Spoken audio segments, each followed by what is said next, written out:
ईद में क्या करते हैं हम? ईद में वो करते हैं जो हमारे नबी ने हमको बताया। ईद के दिन की 13 सुन्नत।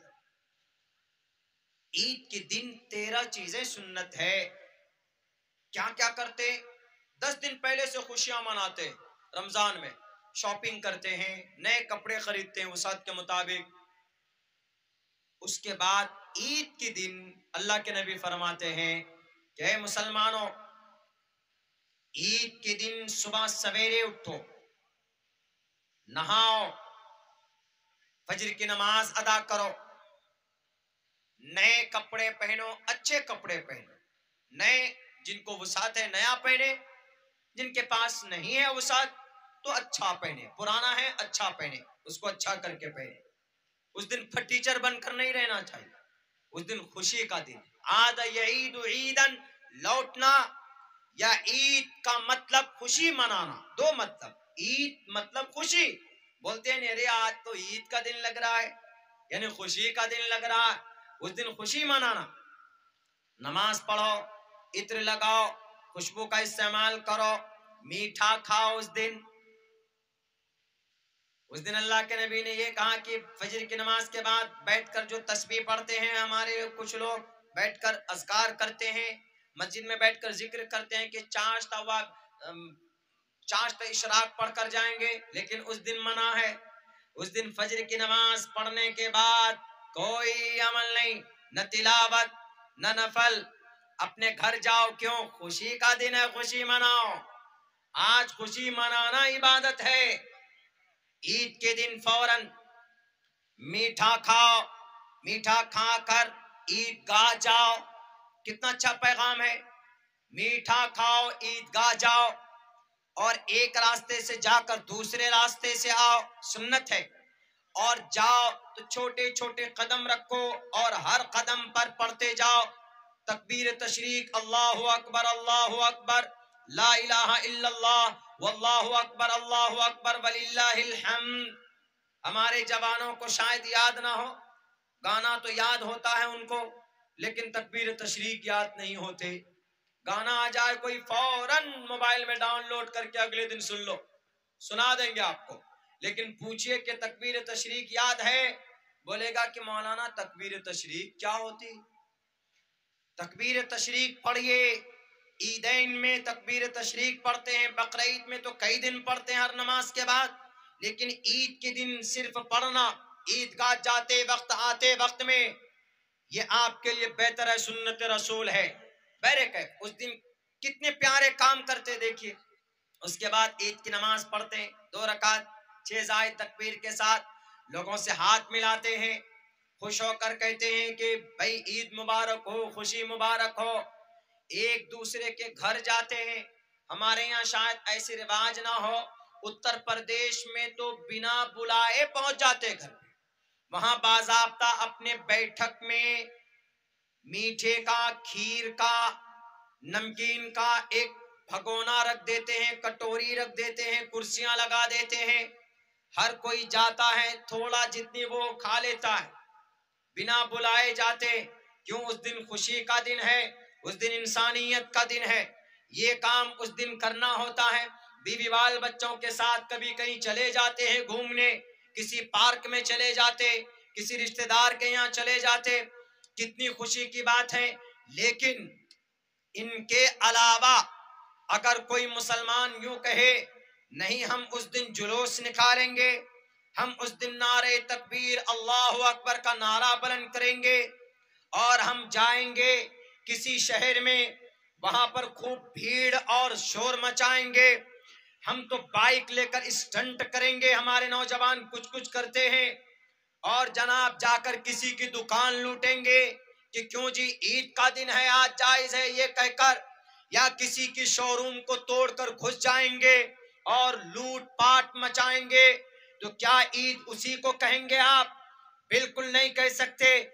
ईद वो है जो तरीका मोहम्मद रसूलुल्लाह ने बताकर हम लोगों पर बताकर इस दुनिया से गए, उसके मुताबिक ईद मनाने को ईद कहा जाएगा। लेकिन अगर कोई मुसलमान किसी की दुकान लूट ले, किसी गैर मुस्लिम को तकलीफ पहुंचाए, किसी गैर मुस्लिम को डराए या धमकाए, उसको ईद नहीं कहा जाएगा, बल्कि उस दिन डर और खौफ का माहौल होगा। सेम इसी तरीके पर ईद और त्योहार इसको बोलते हैं जनाब।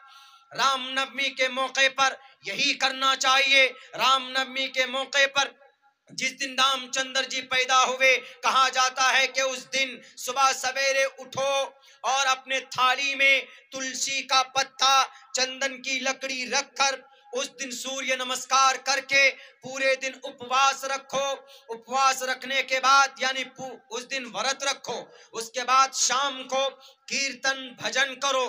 कीर्तन भजन के बाद मतलब यह होता, जैसे हम लोग सूरह फातिहा पढ़ते हैं, अल्हम्दुलिल्लाहि रब्बिल आलमीन अर्रहमानिर रहीम मालिक यौमिद्दीन इय्याका नअबुदु व इय्याका नस्तईन। ऐसे हिंदू भाइयों के लिए कहा गया कि तुम गायत्री मंत्र पढ़ो, ओम भूर्भुवस्सुवः तत्सवितुर्वरेण्यं भर्गो दिशि दिवस्य धीमहि धियो यो नः प्रचोदयात्। जैसे मुसलमान आयतल कुर्सी पढ़ता है, अल्लाहु ला इलाहा इल्ला हुवल हय्युल क़य्यूम, इसी तरीके से तुम भी हनुमान चालीसा पढ़ो। जय हनुमान ज्ञान गुण सागर, जय कपीस तेहो लोक उजागर, रामदूत अतुलित बलदामा, अंजनी पुत्र पवन सुत नामा। जैसे मुसलमान हाथ में अल्लाह का जिक्र करता है, अल्लाहु अकबर का, सुभान अल्लाह का, वल्हम्दुलिल्लाह का, तीसरे कलिमे का, अस्तगफार का, अस्तगफिरुल्लाह रब्बी मिन कुल्ली ज़ंबि व अतूबु इलैहि पढ़ता है। ऐसे ही तुम भी रामनवमी के दिन ईश्वर मर्यादा पुरुषोत्तम को, राम को खुश करने के लिए उस दिन पढ़ो के हेत वो ब्रह्मगतिस्तांति सत्संगतिर्दान विचारतोषा। जैसे मुसलमान कुरान करीम की आयत की तिलावत करता है, या अय्युहन्नासुत्तकू रब्बकुम इन्न ज़ल्ज़लतस्साअति शैउन अज़ीम, क़यामत के बारे में चर्चा करता है कुरान करीम की आयत पढ़कर। ऐसे ही तुम लोग भी पढ़ो, ओम पूर्णमिदः पूर्णमिदं पूर्णात् पूर्णमुदच्यते पूर्णस्य पूर्णमादाय पूर्णमेवावशिष्यते। ये मैं नहीं कह रहा हूं, ये रामचरितमानस को लिखने वाले तुलसीदास कहते हैं कि राम को खुश करना है नवमी के मौके पर। जिस दिन राम आए इस जमीन पर तो उस दिन इबादत करनी चाहिए मर्यादा पुरुषोत्तम राम की। लेकिन कहीं पर नहीं कहा कि सर पर पट्टी बांधकर, हाथ में भगवा झंडा लेकर किसी मस्जिद को जाकर मीनारे के ऊपर झंडा बांध दो। कहीं पर रामनवमी में यह बात नहीं कही गई है कि किसी एक टारगेट को, किसी एक फिरके के लोगों की मदरसे में घुसकर 114 साल पुराना मदरसा जला दो। रामनवमी में अब से पहले जो पूर्वज में जो लोग थे, जो ऋषि मुनि महात्मा लोग थे, उन्होंने कभी भी रामनवमी के मौके पर किसी पाठशाला के अंदर जाकर 4000 पुस्तक नहीं जलाई। इसको रामनवमी मनाना नहीं हुआ, इसको राक्षस डे कहा जाएगा, इसको जुल्म करने वाला कहा जाएगा। त्योहार तो वो है जो हम नबी के तरीके के मुताबिक करते हैं। त्योहार वो होना चाहिए कि शांति के साथ आप जय श्री राम का नारा लगा लें, कोई आपत्ति नहीं है, कोई दिक्कत नहीं है। मेरे भाइयों, मेरे साथियों, इबादत त्योहार में वही अच्छी लगती है जो हम अपनी शरीयत के हिसाब से करते हैं। अब अगर रामनवमी के मौके पर किसी नेता के कहने पर शराब की थैलियों में नोट की गड्डी देखकर किसी दुकान को जला देते हैं। पता है, नालंदा डिस्ट्रिक्ट बिहार में कई सारी दुकानें जला दी गई, कई सारे इस तरह की बातें सामने आई जो कि शरीयत की रोशनी से, संविधान के एतबार से और ईश्वरीय ग्रंथ के एतबार से जायज और मुनासिब नहीं। ये दूसरी बात, इस्लाम में तो लूटना दूर की बात है, इस्लाम में किसी को तकलीफ देना जुबान से जायज नहीं। अल मुस्लिम मन सलिम अल मुस्लिमून मिन लिसानिही व यदी। अल्लाह के नबी अलैहि सलाम फरमाते हैं कि मुसलमान वही है जिसकी जुबान से, उसके हाथों से, उसके पैर से किसी को तकलीफ नहीं पहुंचनी चाहिए। मुसलमान वही। अब अगर कोई मुसलमान किसी को तकलीफ देता है, किसी पर जुल्म ज़्यादती करता है, वो मुसलमान नहीं है। कैसे कोई कह सकता है कि नहीं? आपके कुरान में है कि लूटो और खाओ। लूटना दूर की बात जनाब, अगर किसी की जमीन का एक बालिश्त भी कब्जा कर लिया इस दुनिया में नाजायज तरीके पर हमने, तो अल्लाह कयामत में माफ नहीं करेगा, बल्कि अल्लाह तबारक व ताला उस जमीन का बदला कयामत में नेकी से दिलवाएगा। एक हदीस पेश करता हूं आपके सामने। अल्लाह के नबी अलैहिस्सलाम फरमाते हैं, अल्लाह के नबी अलैहिस्सलातु वस्सलाम का खुले लफ्जों में फरमान है, अतदरून मनिल मुफलिस, ए सहाबा बताओ मेरी कौम का, मेरी उम्मत का मुफलिस कौन? सहाबाए कराम ने कहा, ए अल्लाह के नबी, मल्ला दिरहमा वला मता, जिसके पास दौलत ना हो, जिसके पास दीनार ना हो, जिसके पास कोई बैंक बैलेंस ना हो, जिसके पास गाड़ी ना हो, उसी को हम लोग भी मुफलिस मानते हैं। अल्लाह के नबी अलैहिस्सलाम ने कहा कि नहीं, मुफलिस वो नहीं है, मुफलिस उनको नहीं माना जाएगा, बल्कि मुफलिस मेरी कौम का कल कयामत में कौन? मेरी कौम का मुफलिस कल कयामत में वो होगा जो बहुत सारी नेकी लेकर जाएगा, बहुत सारे नमाज, रोजे, ज़कात, हज लेकर जाएगा वहां पर, और वह इतराएगा, अरे मैं तो बहुत बड़ा मुत्तकी हूं, बहुत सारी नमाज लेकर आया हूं, रोजे लेकर आया हूं, ज़कात मैंने बहुत दी है, हज भी करके आया हूं, कई बार उमरा भी करके आया, मेरा नाम तो मेरे गांव में सबसे बड़ा दीनदार माना जाता था, मुझे किस बात की फिक्र है, मैं जन्नत जरूर जाऊंगा। अल्लाह के नबी फरमाते हैं कि बहुत सारे बिसलातिन व सियामिन यौमल क़ियामा, कयामत के दिन बहुत सारियां नेकी लेकर आएगा, गोया कि नेकियों की का पहाड़ लेकर पहुंचेगा। कल कयामत में अल्लाह तबारक व ताला के सामने हाजिर होगा, लेकिन अल्लाह तबारक व ताला उसको घसीट कर जहन्नम में डाल देंगे। क्यों पता है? वो इसलिए कि दुनिया में बहुत सारी नेकी तो की, लेकिन उसकी जुबान से किसी को बुरा भला कहा होगा। अगर मैंने इस दुनिया में, देखिए नबी का पैगाम, लूट तो दूर की बात है, अब देखिए पैगाम क्या, नबी पाक अलैहिस्सलाम, ये सब के लिए, हम मुसलमानों के लिए भी है, अपनों के लिए भी है, गैरों के लिए भी है। नेकियां जो लोग तर्जमा करते हैं वो अनाप शनाप, क्या आपके कुरान में है कि लूटो और खाओ, मारो, कत्ल करो, गलत है ये सब। अल्लाह के नबी अलैहिस्सलाम फरमाते, कल कयामत में अल्लाह तबारक व ताला उसको कहेगा, आओ नेकियों तो लेकर आए, लेकिन तुम्हारी जुबान से तुमने किसी को बुरा भला कहा था, उनको तकलीफ पहुंचाई थी।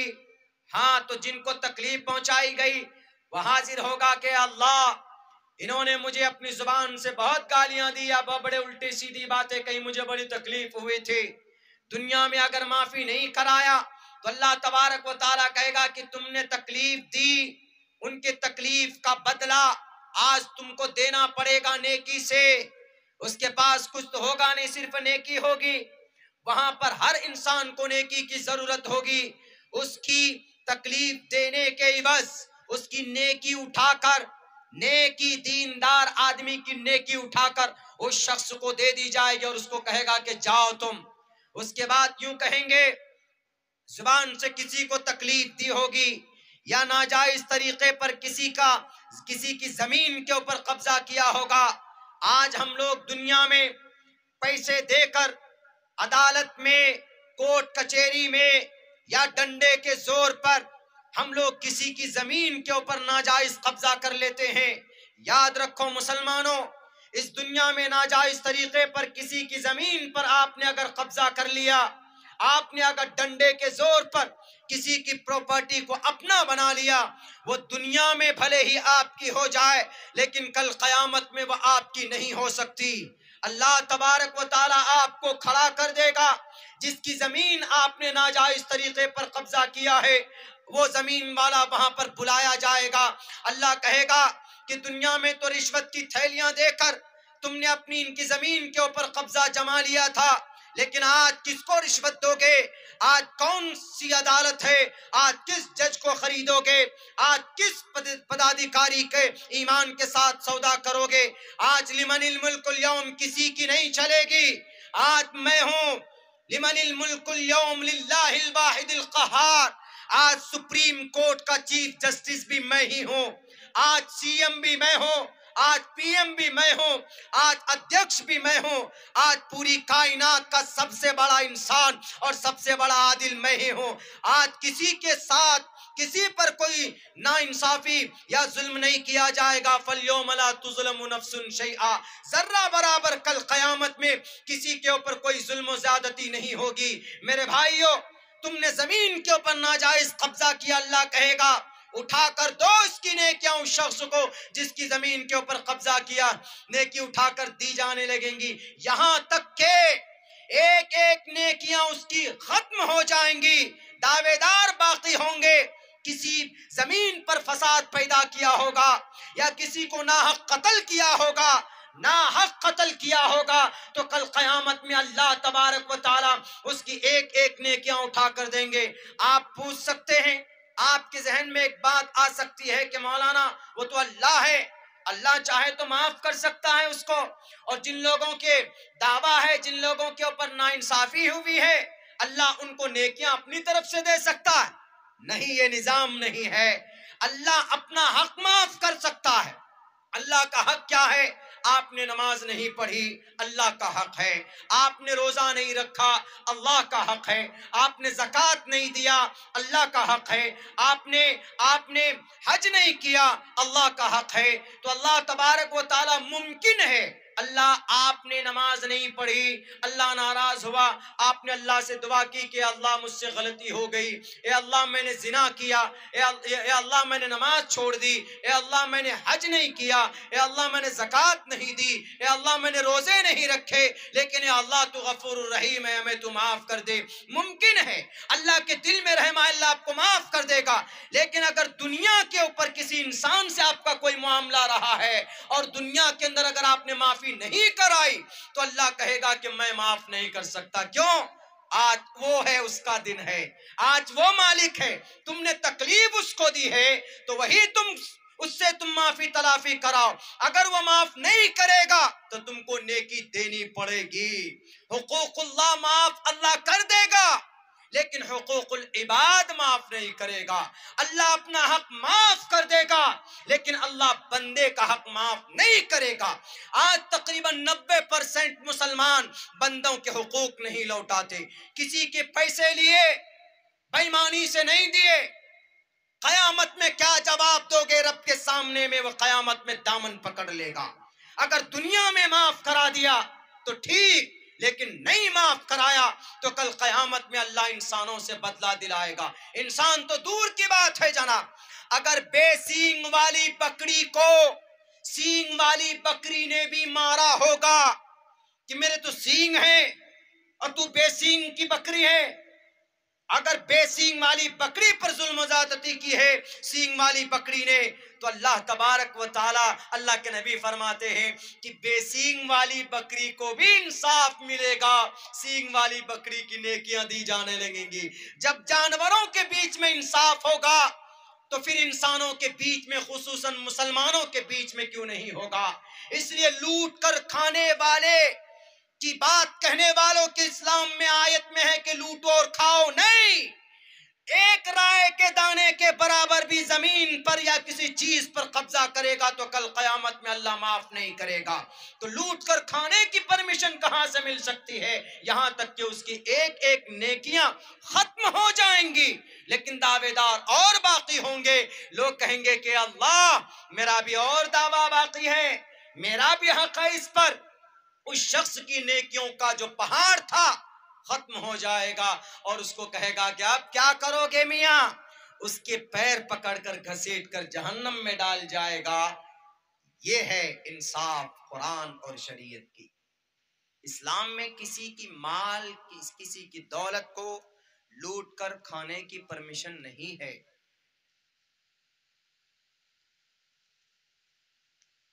इतना अच्छा निजाम है शरीयत का, बताइए। खामखा समझते नहीं है, एतराज पे एतराज कर देते हैं। हाँ हाँ, इंशाल्लाह ये सब बातें आएंगे भी हमारे बाद। दो पर्चे आ चुके हैं, मैं बात करूंगा इनमें थोड़ा, लेकिन उससे पहले बहुत जरूरी है कुछ उन चीजों पर बात करना, क्योंकि हम पर जो इल्जामात लगते हैं, हम उमूमन हम लोग छोड़ो जो है नहीं, एक्सप्लेन करना, गलत फहमी को दूर करना, दैट इज ए कंपल्सरी, जरूरी। वरना हम खामोश रहेंगे कि जो कुरान पर ये इल्जाम लग रहा है, मदरसा इसलिए जा रहा है, तो लोग भी सोचेंगे हाँ शायद ऐसा है। इसीलिए हक बात बोलना, कभी कभी बदगुमानी, गलत फहमी होती है, उसकी वजाहत करना बहुत जरूरी है। इस्लाम में जो अच्छाई है वो लोगों के सामने आना चाहिए। अभी आपके सामने अगर कोई कहे कि आपके कुरान में लूटने और खाने की है, तो आप उनको कहिएगा लूटना खाना तो दूर की बात जनाब, अगर जुबान से किसी को तकलीफ दी तो कल कयामत में हमारा दामन पकड़ लेगा वो आदमी, तो हम लूट कर कैसे खा सकते हैं। और देखिए कितना अच्छा पैगाम है हमारे त्योहार में और अगयार के त्योहार। लोगों के त्योहार में तो क्या मनाते, शराब की थैली है, नौजवान लड़कियां हैं, शबाब है, कबाब है, अय्याशी है। त्योहार में ऐसे ही करते, नाम नहीं लूंगा मैं, बहुत सारे रिलीजन ऐसे हैं जो करते हैं, हर किसी की खुशी का दिन होता है। लेकिन हमारे ईद में हमारे नबी ने और क्या एक पैगाम दिया, एक पैगाम ये दिया कि ए लोगों, ईद की नमाज से पहले सदका दिया करो, उनको सदकातुल फित्र बोलते हैं। दूसरे लोग ईद मनाते हैं तो क्या, शराब डकार जाते हैं। दूसरे लोग ईद मनाते हैं तो क्या, जवान लड़कियां चाहिए अय्याशी के लिए। दूसरे लोग ईद मनाते हैं तो क्या करते, गुनाह का बाजार गर्म करते। लेकिन हम जो ईद मनाते हैं, अल्लाह के नबी फरमाते हैं कि ईद के दिन तन्हा ईद मत मनाओ, अकेले मत मनाओ ईद, बल्कि तुमको उस दिन गरीबों का भी ख्याल रखना है, सदक़तुल फित्र दो। क्यों, ताकि गरीब लोग भी खुशी में शामिल हो सकें, उसको त्योहार बोलते। खामखा नारेबाजी करना, खामखा मदरसे को जला देना, खामखा किताबें पुस्तक को खाकिस्तर कर देना, ये त्योहार मनाना नहीं हुआ, बल्कि ये जुल्म फसाद है। एक मर्तबा अल्लाह के नबी ईदगाह जा रहे थे, एक बच्चा मिला, रो रहा था और बच्चे खुशी मना रहे थे। तो अल्लाह के नबी अलैहिस्सलाम ने उस बच्चे से कहा कि बेटे क्यों रो रहे हो। उस बच्चे ने कहा कि अल्लाह के नबी मैं क्यों ना रोऊं, कहा खुशी का दिन है, खुशी मनाओ। उस बच्चे ने कहा कि खुशी कैसे मना सकते हैं, ऐ मोहम्मद रसूलुल्लाह, मेरे अब्बा किसी जंग में शहीद हो गए, मेरी माँ ने दूसरी शादी कर ली, मेरा कोई रिश्तेदार नहीं है, मैं कैसे खुशी मना सकता हूं बताइए। तो पता है अल्लाह के नबी अलैहिस्सलाम गरीबों की कितनी रियायत करते थे। आपने उस बच्चे के सर पर हाथ रखा, उस बच्चे को घर लेकर आए, आयशा से कहा या आयशा इस बच्चे को नहलाओ धुलाओ कपड़े पहनाओ, और उस बच्चे से कहा कि बेटे तुम गमगीन मत हो, तुम्हारा बाप मर गया, शहीद हो गए, क्या तुम नहीं चाहते कि मोहम्मद तुम्हारे बाप के जगह, तुम्हारे अब्बा की जगह मोहम्मद तुम्हारा बाप बन जाए। क्या तुम नहीं चाहते कि तुम्हारी माँ की जगह आयशा तुम्हारी माँ बन जाए। क्या तुम नहीं चाहते कि तुम्हारी बहन की जगह फातिमा तुम्हारी बहन बन जाए। क्या तुम नहीं चाहते कि तुम्हारे भाइयों की जगह हसन हुसैन तुम्हारे भाई बन जाए। वो बच्चा खुश होता है दुनिया के अंदर ऐसी खुशी मनाने वालों, तुम तो जो आदमी गरीब होता है उसकी दुकान को भी जला देते हो। यहाँ हमारे नबी वो है जो यतीमों को भी खुश करने के लिए कभी किसी को तसल्ली दे रहे हैं कि मैं तुम्हारा बाप बन जाता। ये है ईद, ये है त्योहार। त्योहारों में मदरसों को जलाना, त्योहारों में नारा लगाकर श्री रामचंद्र जी ने जवानी के आलम में राक्षसी ताड़ना का वध किया था, एक जालिमा का राक्षसी का। है तुम्हारी कलाइयों में ताकत तो राक्षसों का वध करो ना, है तुम्हारे अंदर ताकत तो जाओ चाइना बॉर्डर पर और चाइना पर कब्जा करो। है तुम्हारे अंदर देशभक्ति की ताकत तो क्यों नहीं अंग्रेज के सामने में खड़े हुए थे लड़ने के वक्त में? क्या जरूरत थी नवाब सिराजुद्दौला मुर्शिदाबाद के प्लासी की जंग में शहीद हो गए? क्या जरूरत थी नवाब सिराजुद्दौला को शहादत देने की? क्या जरूरत थी नवाब सिराजुद्दौला के नाना अली वर्दी खान आपके बंगाल के हैं? आपको खुशनसीबी है कि भारत का ये अंग्रेज के साथ सबसे पहली जंग अगर किसी ने लड़ी है तो इसी बंगाल की जमीन से पैदा होने वाला वो मुजाहिद जिसका नाम नवाब सिराजुद्दौला। मेरे भाइयों,